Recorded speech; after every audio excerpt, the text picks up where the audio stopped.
जय जगन्नाथ।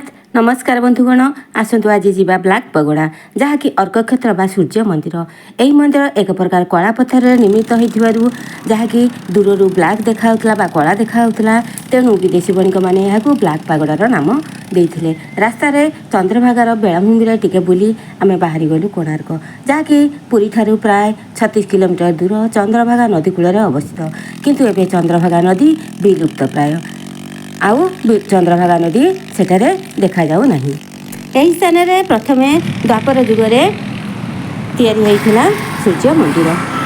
किंवदंती अनुजाई श्रीकृष्ण पुत्र सांब एक भयंकर शापग्रस्त होइथिले एवं शापग्रस्त होई कुष्ठबाधी पीड़ित होइथिले। ऋषि कश्यप तांको एई भयंकर रोगरू मुक्ति लाभ करने मार्ग तांको बताई देइथिले। ताहा थिला सूर्य उपासना।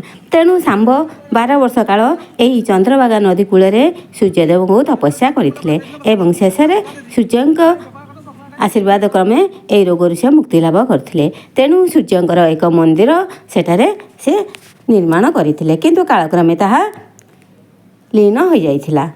पुणी थे एठारे कौन राजा सूर्य मंदिर निर्माण करते ताहा बेसी दिन दिशि नाला, किंतु आजिर सूर्य मंदिर तृतीय थर पर सेठारे निर्माण कराइथिला। एही सूर्य मंदिरटी गंगावंशर राजा लांगुला नरसिंह देव द्वारा 1236 रु 1264 ख्रीष्टाब्द मध्य निर्माण होइथिला, जहाकू 1200 बढ़ई 12 वर्ष काल लागिकरी निर्माण शेष करि पारि नथिले।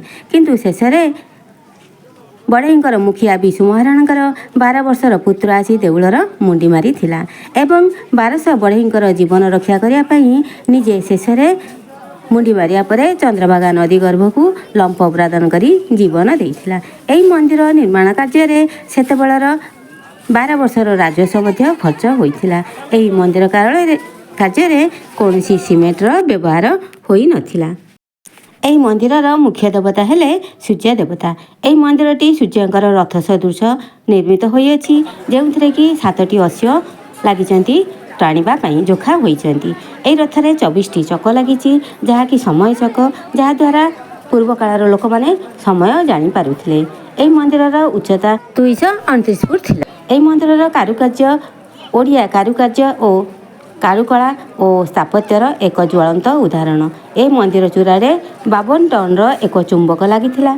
एही मंदिर मध्य अष्टधातुर सूर्यदेवंकर मूर्ति भासमान अवस्था झुली रही। सूर्यंकर प्रथम किरण से मूर्ति उपर आसी पड़ुला, किंतु दुर्भाग्यर कथा आज से 52 टन चुंबक नहीं कि प्रभु सूर्यदेवंकर मूर्ति मध्य नहीं।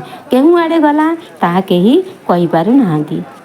कला पहाड़ ए मूर्ति को नहीं कुआड़े पलाई जाइछि। एही परिधि मध्य नाट मंदिर, पत्नी छाया देवी मंदिर, रोषशाला आदि विभिन्न अच्छी एवं मंदिर बाहर नवग्रहंकर मूर्ति मध्य अच्छी एवं तांका मंदिर मध्य अच्छी वर्तमान सुधा जहाँकि पूजा होउछंती। देखंतु मंदिर किपरि खंड विखंडित अवस्था वर्तमान सुधा रही अछि।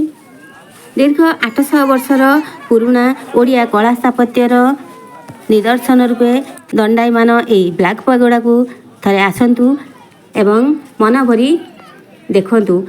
एठारे आपण सकाळर सूर्योदय, संध्यार सूर्यास्त एवं रातिर नाइट लाइट शो मध्य देखि पारिबे एवं आपण एहाकु देखिकरी निश्चय खुशी अनुभव करिवे। वर्तमान पई आज पई मु एतिकिरे रहूची। परवर्ती ब्लॉग रे आपण सहित पुणी थरे देखा हबो। जदि ब्लॉग टी आपण को